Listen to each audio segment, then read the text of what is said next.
Very good afternoon po sa ating lahat. And this time, nandito po tayo para mag-share ng isang online learning. Ito po ang inyong Vegeman, Sir Mike the Vegeman. Marami po nagtatanong sa atin kung paano daw po ang pag-diagnose ng mga sakit sa halaman, lalo na po itong mga gulay. So marami pong nare-receive si Vegeman na ano daw po ang dapat gawin, ganito daw po yung simptomas, ganito daw po yung nakikita nila sa field, sa dahon, sa ugat. Pero alam niyo po, sa totoo lang, ang pagiging doktor po ng halaman ay para din pong doktor ng tao. Mahirap po kapag po hindi nakikita, pag hindi po face-to-face. So, hindi naman po manghuhula ang mga doktor, mga plant pathologists, yung mga entomologists, hindi rin po manghuhula yan. Pero, mas maganda po na tayo mismo is matuto. Sa totoo lamang po, marami naman pong mga online sites, websites, na pwede po nating puntahan. Kailangan lamang naman natin po is yung internet connection. Tulad po ng pag-uusapan po natin ngayong hapon. So, ito po, inopen ko po yung site po ng East West Seed Company. So, ito po yung tinatawag na Plant Doctors Online.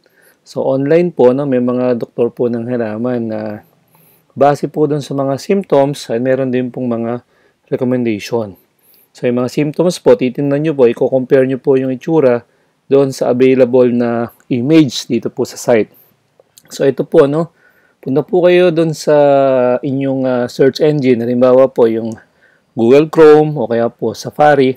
Punta po kayo sa plantdoctor.eastwestseed.com. O, ito po yung, yung URL niya. https www.plantdoctor.eastwestseed.com. So, yun po yung site. Ngayon, ito po yung mag-a-appear sa inyong screen. Iba't ibang crops. Sabi nga dito, choose your crop. Actually, meron pong guide dito, So, ang sabi dito, so depende po sa bilis po ng network connection ninyo, Tulad po nito, medyo mabagal po yung aking internet connection. Sabi, unang step, in the home menu, click diagnose your plant. Okay. Tapos, choose your crop. Ito na nga po, sa screen natin, choose your crop. Anong halaman? Select the part. So, yung pong, kung leaves pa yan, o yung stem, o yung roots. Tapos, select the symptom. Okay? So, mas maganda po siguro, puntahan na po natin diretso. Sabi dito, choose your crop. So, simulan natin dito sa kamatis. Ayan. So, kinlik ko po yung kamatis. So, ang sabi dito, click the affected plant part. So, ano po ba yung symptomas o yung nakita ninyo dun sa inyong tanim o sa inyong halaman na kamatis? So, yan po ba ay sa dahon? Sa buong halaman po ba yung apektado? Nalalanta halimbawa? Yan po ba ay sa stem? O yung sa sanga? Yan po ba ay sa bunga? Kaya sa roots? So, pinaka-visible po usually yung sa leaves, yung sa mga dahon. So, kaya-click ko po yung leaf o yung dahon. Yan, click ko yung leaf. So, lumabas na po dito yung mga diseases. Yan. So, actually, hindi lang disease to, Pati po mga insects nandito na. So, simulan ko dun sa diseases o yung mga sakit ng halaman. So, ano ba yung karaniwan natin dito, So, pagka mga mosaic, yung po tinatawag na virus. So, pag virus po, usually, wala pong solution dyan. But yung i-manage po yung mga vector. Sige po, may mga viruses din po dito dyan. Sige nga po, subukan natin cucumber mosaic virus. So, virus po yan. Yan, kinlik ko po yung image. So, nakalagay po dito. Ito po yung causal organism. So, tama po tayo, cucumber mosaic virus. Yan. Nakasulat na rin po yung mga characteristic symptom dito. Ano po yung tsura niyan. So, mas maganda, tingnan nyo po dito, i-compare nyo po dun sa inyong na-observe. So, nakalagay din po dito, crops affected. Ibig sabihin po niyan, hindi lang po kamatis ang pwedeng tamaan ng sakit na ito. Pwede rin daw po yung ibang solanaceous crops tulad ng pepper o yung mga sili. Pwede rin daw po ito sa cocoa beets o yung mga kalabasa, ampalaya, yung malalaki po yung buto, Legumes, yung mga sitaw, pwede rin daw pong tamaan yan. Ito po yung pinakamahalaga sa lahat. Ang sabi dito, management and control. So, use resistant or tolerant varieties. if available. Yung resistant po, no? Yun po yung, depende po, merong level of resistances yan, ano?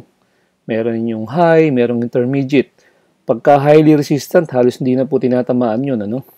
Pero pagka yung intermediate resistant o moderately resistant, pwede siyang tamaan, pero dahil meron siyang resistensya, is nakakapagbigay pa rin po siya ng bunga. Yan. So, ang sabi rin dito, no, remove infected plants as early as symptoms are observed.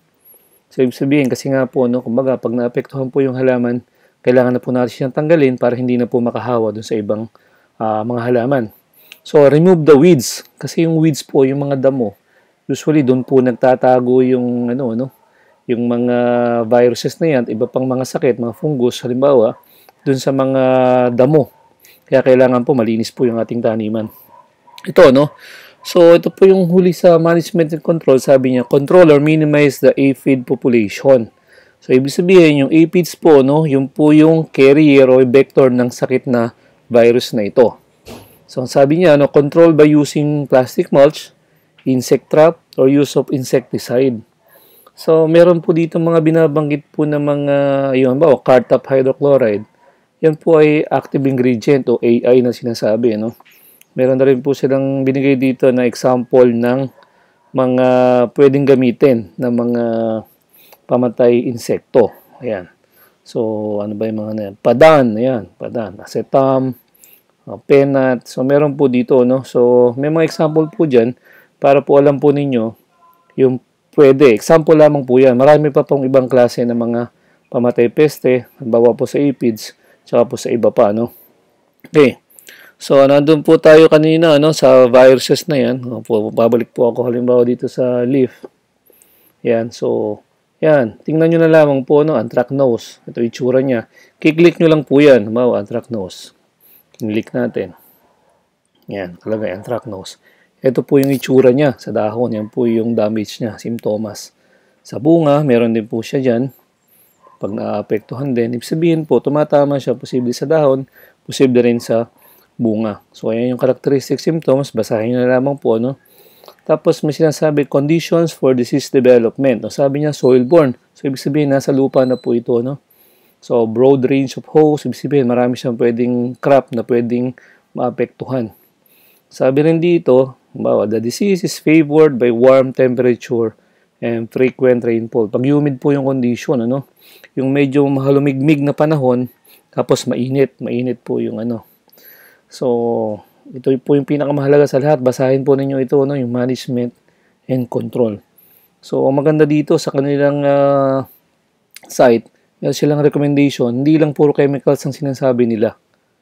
Sabihin, use pathogen-free seeds. Kasi may mga seeds po na kuminsan pag apektado ay nadadala po dun sa ating pagtatanim.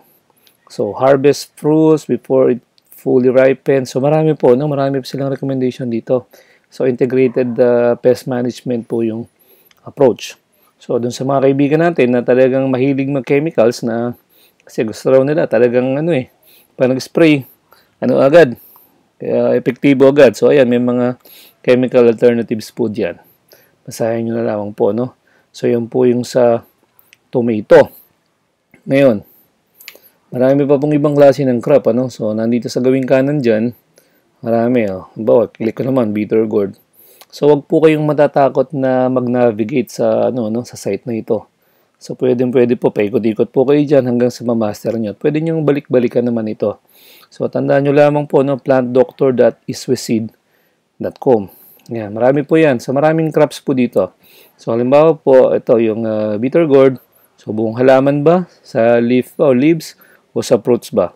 So, sasampulan ulit natin, Sa ampalaya naman, sa leaf tayo. Okay, ano ba yung karamihan dyan? So, ito yung pinakakaraniwan, downy mildew. Yan. So, parang meron po ngayon, ang tawag dyan, variegated pattern. Yan.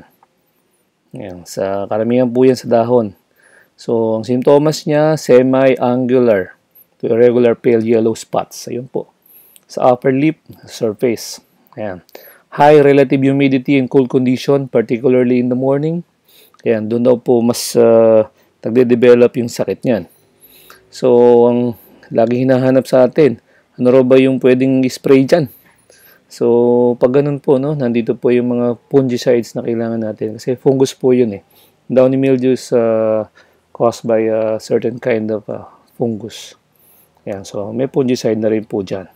So, pili na lamang po kayo dyan, ano? Ito, hindi naman po nagbayad yata yung mga kumpanyang yan. So, yan po yung mga tested based po din sa mga experiences ng mga farmers. Ngayon, kung kayo po, no, hindi po kayo masatisfied sa nakikita ninyo, sa nababasa ninyo, pwede po kayong direkta mag-send ng inquiry ninyo dun sa mismo sa mga doctors po ng Iswisid Company, yung mga plant doctor. So, ito po, kiklik ko po siya, no? Ask the doctor. Ayan. So, ang lalabas po dyan is yung pong pangalan ninyo, may form siya. So, name, email address nyo, contact number, tapos kung ano po yung question, tatype nyo dyan, tapos submit. So, yun lamang po, no? So, marami pa po dyan. Marami pa pong features itong site na ito. Iswisid Plant Doctor. Ayan, balik tayo dun sa home, no? So, ayan po yung mga crops. Tingnan nyo lang po. Paglaruan nyo po yan para po mas maganda na talagang mas mamaster nyo po yung mga sakit.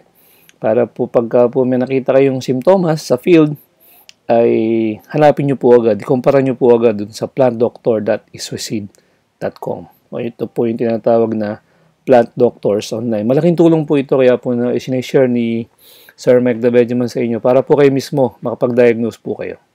So muli po, no, mula po dito sa amin sa Bulacan. So maraming salamat po sa inyong lahat. At sana po magamit nyo po maayos, ma-maximize nyo po itong Plant Doctors Online o yung plantdoctor.iswisid.com. Maganda po ito, kaya po subukan po natin. Maraming salamat po. Ito po ang inyong Benjamin, Sir Mike the Benjamin. Salamat po ulit.